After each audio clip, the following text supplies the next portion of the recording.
Hi అండి, అందరూ ఎలా ఉన్నారు? బాగున్నారా? నేనైతే చాలా బాగున్నానండి. టైం వచ్చేసి 4:30 అవుతుందండి. 4:30 టీ పెట్టుకుందాం అనేసి టీ పెట్టాను. టీ మరుగుతూ ఉన్నాయి. టీ తాగేసి పప్పు అది నానపెట్టానని చెప్పాను కదా మీకు. ఏంటి ఇడ్లీకి నన్ను వడకి నానపెట్టాను కదా, అదంతా కడుక్కొని గ్రైండర్ వేసుకోవాలి. టీ మరిగినాయి. టీ తాగేసి స్టార్ట్ చేయాలండి. మళ్ళీ 5 అయితే మా బాబు వచ్చేస్తాడు. వాడు వచ్చేలోపే పని అంతా అయిపోతుంది అనేసి నేను 4:30, 4 కల్లా స్టార్ట్ చేసుకుంటానండి. ఏదైనా పప్పు అలా రుబ్బుకోవాలి అంటే. పడుకొని లేచామండి. లేచి ఇంకా తలనొప్పిగా ఉందనేసి కొంచెం అల్లం వేసి చాయ్ పెట్టాను. అవి తాగేసిన తర్వాత పప్పు అది కడిగానండి. మినపప్పు అది కడిగాను ఇడ్లీకి. పప్పు కడిగి ఒక సైడ్ పప్పు వేసేసానండి. ఆల్రెడీ అవుతా ఉంది ఇడ్లీకి. ఇడ్లీ పప్పు అవ్వగానే వడది వేస్తానండి. ఆ పప్పు కూడా వేసి పట్టేసుకుంటాను. నైట్ టైంకి వడేద్దామనేసి అనుకుంటున్నాను. చూడాలండి మరి ఏమంటారో. తింటాను అంటే నైట్కి వడ వేసేస్తాను టిఫిన్ కింద. అదిగోండి రవ్వ కడిగేసాను. రవ్వ కడిగేసి శుభ్రంగా పిండి గిన్నెలోకి వేస్తానండి. వేసిన తర్వాత పప్పు నలుగుతుంది కదా, గ్రైండరు ఒకసారి నలుగుతూ ఉన్నప్పుడు దాన్ని తీసి రవ్వలో వేసేసి కలుపుతానండి.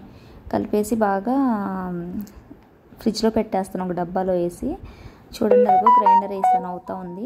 మధ్య మధ్యలో వాటర్ వేసుకుంటూ తిప్పుతూ ఉంటే పప్పు అనేది మనకి కొంచెం వదిగిస్తుంది కదా, అది నన్ను బాగా నలుగుతుంది అనేసి మధ్య మధ్యలో మనం కలుపుకుంటూ ఉండాలండి. ఏ పని చేసుకున్నా చూసుకుంటూ ఉండాలి, లేదంటే కింద పప్పు లాగానే ఉండిపోతుంది. కలుపుకుంటున్నాను చూడండి. ఇంకా ఏం చేస్తున్నారండి అందరూ? టీలు తాగారా?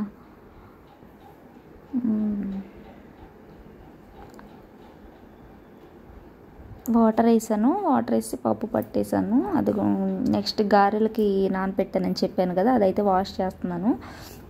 నేను బొబ్బరిపప్పు వేస్తానండి. బొబ్బరిపప్పును మినపప్పు రెండు కలిపేసి వడల కింద వేస్తాను. అలా అయితే బాగుంటాయి అనేసి ఎప్పుడు మేము ఇలానే చేసుకుంటాము. అది బొబ్బరిపప్పు కాబట్టి పొట్టు ఈజీగా పోతుందండి. 2-3 టైమ్స్ కడక్కని పొట్టు అనేది ఉండదు. కడిగేసిన తర్వాత దాన్ని కూడా కొంచెం గట్టిగా నీళ్ళు లేకుండా పిండేసి వేసుకోవాలండి గ్రైండర్ వేసినప్పుడు. అలా వేస్తే మనకి మంచిగా వడ అనేది గారె అనేది మంచిగా వస్తుంది. లేదు జార్ అయిందంటే మాత్రం రాదు మంచిగా.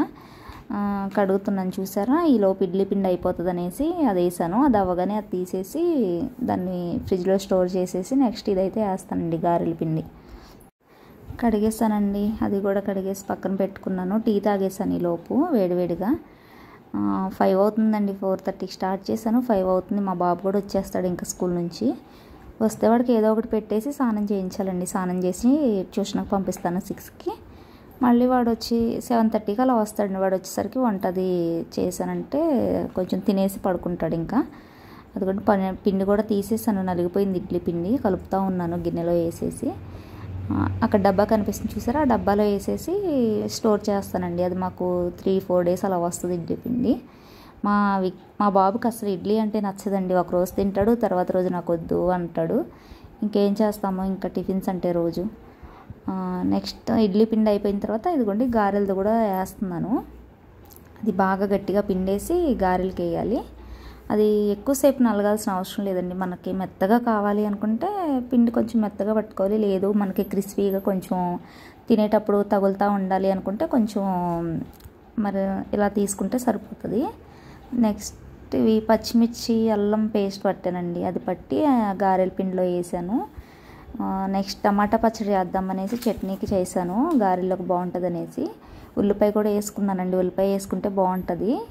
గారెల పిండిలోన అల్లము పచ్చిమిర్చి పేస్ట్, ఉల్లిపాయ, జీలకర్ర, ఉప్పు మనకి ఎంత పడుతుంది అనుకుంటే అంత వేసి కలుపుకోవాలండి. బాగా కలిపేసి పక్కన పెట్టుకోవాలి. అదిగోండి పక్కన పెట్టేశాను.